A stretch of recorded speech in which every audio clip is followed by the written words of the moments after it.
I feel like every player has that certain team or rival that they just want to turn up against to establish they're going to be the alpha male here in this matchup. Whether if it was Larry Bird versus Magic Johnson, Michael Jordan versus the Pistons, soon to be Luka against the Mavs, there is a certain matchup that gets you pumped and riled up when you're about to face them. And in this video, we are going to highlight some of those matchups, NBA players who turns up against a certain player or team. And starting right off the bat, I have to, Draymond Green versus Rudy Gobert. Now, Draymond's stats aren't necessarily spectacular, or his play just doesn't really change much going up against a Rudy Gobert led team, but it's clear as day that Draymond has immense hatred towards Rudy Gobert. I don't know what that man Rudy Gobert did to him. The fact that this man Draymond Green in the 2024 NBA playoffs on live television was out here giving Daniel Gafford tips on how to beat the Wolves. That's insane to me. He is giving another Western Conference team, granted the Warriors are not in the playoffs, but still another enemy team tips on how to beat the Wolves. Then you gotta factor in this infamous Warriors and Wolves fight. Until this day, I will crack up every single time watching that footage. The fight started with Klay Thompson and Jaden McDaniels, and Draymond used it as an excuse, licking his lips and wasting no time to make a beeline towards Rudy and put him in a headlock. Like, I truly believe Rudy was just trying to break up the fight. And you know, some dudes will like push you off their teammate or get face to face to you. This man Draymond whipped out a whole WWE move for 10 seconds on Rudy. A headlock. I was dying for a good hour when this happened, and then when you factor in this game just started, it was 2 minutes in. Draymond was just out for blood when the score was a whopping 0-0. I know that he probably wants to get that off for a minute. It's insane. He went straight for a headlock. Not a punch, a headlock. What? And then this man, during this season at the end of the game, unprovoked might I add, called an isolation against Rudy. You would have thought Draymond was like a Harden level initiator with the way he was sizing up Gobert here, staring him down before he drives by and just dunks this on him. If Rudy Gobert is Bill Goldberg, Draymond is for sure Bret Hart. LeBron James versus Kawhi Leonard.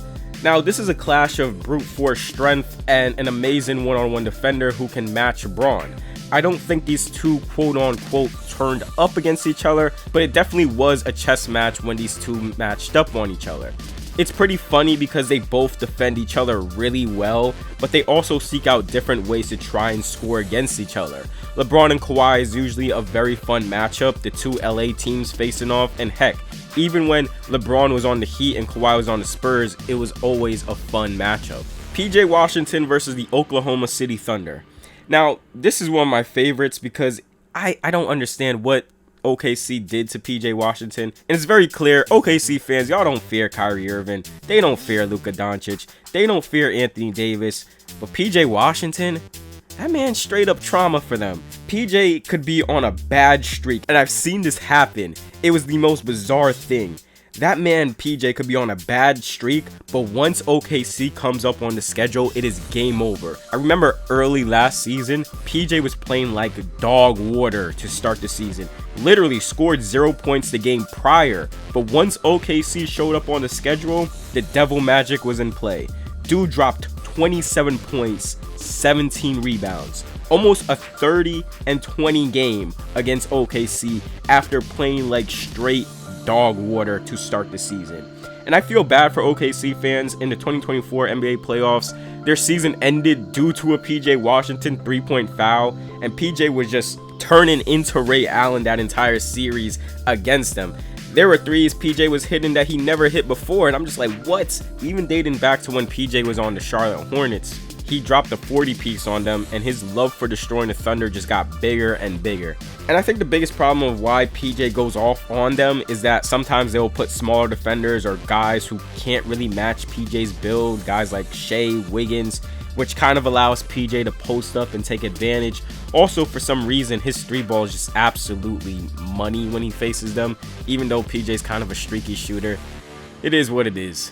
LeBron James versus the Toronto Raptors. LeBron, according to StatMuse, is 46-16 against the Raptors for his entire career. The Raptors during 2016 to 2018 could just not, for the life of them, get over the hump when facing LeBron. It got so bad that they started calling Toronto LeBronto. In 2018, it got really bad.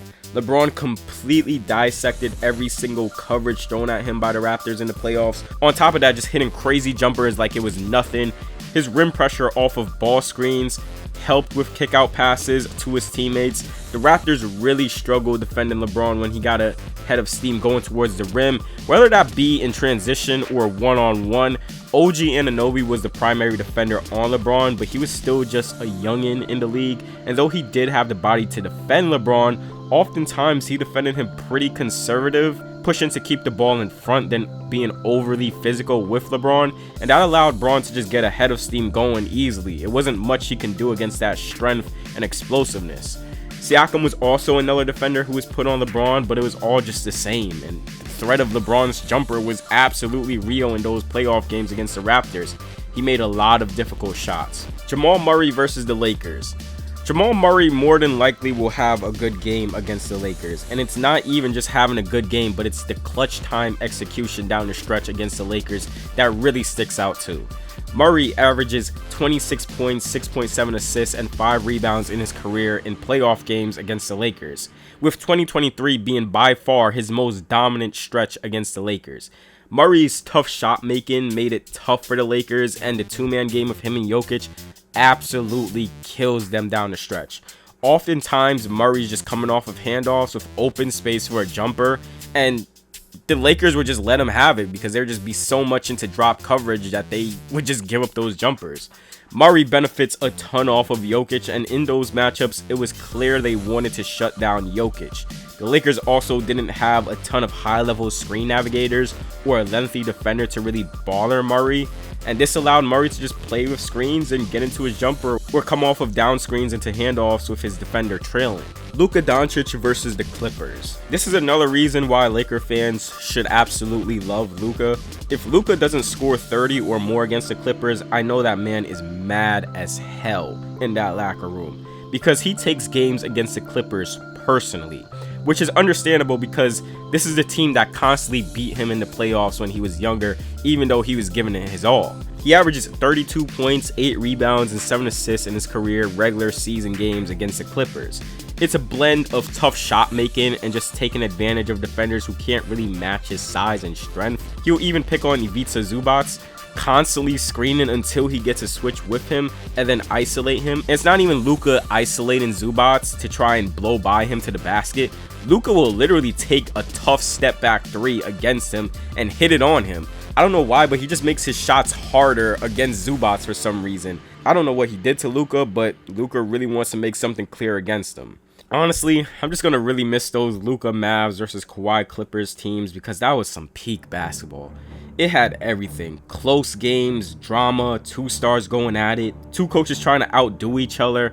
When the Mavs Clippers came up on the schedule, you know it was going to be some heat. Al Horford defensively versus Joel Embiid. It's always interesting seeing Al Horford and Joel Embiid match up. You are not shutting down Joel Embiid, but Al Horford really does a good job defending him, making it tough for Joel to score. He's particularly great defending Joel in the post, where Al just has a strong upper body to take bumps to the chest, stay stable, and still contest Joel's shots. He also doesn't bite much on fakes against Joel. His best defensive work against Joel being in the 2023 NBA playoffs. Horford's length is also a valuable part of his defense. The hands and length just annoy offensive players. And I'll always give Al Horford his flowers because even as he got older, he has still showcased that he is mobile and active as a defender. And I don't think the Celtics really win a championship without him. Russell Westbrook defensively versus Kevin Durant. Now, this isn't a matter of, oh, Russ is just always shutting down Kevin Durant and such, but it's like Russ's energy is dialed up way past 100 when he faces a KD-led team. Every time Russ plays KD, it's like he is playing with something to prove. With an extra pep in his step, he actively seeks out moments to try and block KD, and he's very active as a defender when switched on him, blowing up entry passes to Durant, being overly physical with him. It's very clear that Russ circles games on his calendar against KD. Anthony Davis versus the Memphis Grizzlies. Davis has always had good scoring games, defensive games, and rebounding games against the Grizzlies. The Grizzlies, for the most part, try to play him straight up with their bigs, but Davis just has good shooting and driving games against them. There's not really a guy on the Grizzlies that can slow him down. There's also another guy on here that Davis beats with, and that's Domantas Sabonis from the Kings. There was a point in time where Sabonis was 10-0 versus AD, which was a crazy stat. But now it's kind of died down and it's 10-4 against AD. Devin Booker versus the Pelicans. Booker averages 26, 5, and 4 against the Pelicans for his career, and he dropped 50 plus on them twice in his career. This is just one of those matchups where it doesn't matter how you defend a dude, he's just gonna cook you. The Pelicans do struggle at times navigating with Booker off ball screens, but even on ball, like if Herb is on him, it just doesn't matter. The buckets Booker gives the Pelicans, even on their home court, is truly scary stuff for Pelican fans. Trae Young versus the New York Knicks. Now, it has gotten better with this feud with the Knicks. Trae is still a threat for them, but a lot more inefficient games from Trae Young. He did have a close 40-point and 20-assist game last season against the Knicks, which is like, wow. But there was a good stretch from 2020 to 2022 where the Knicks just had no sort of answer for Trae Young.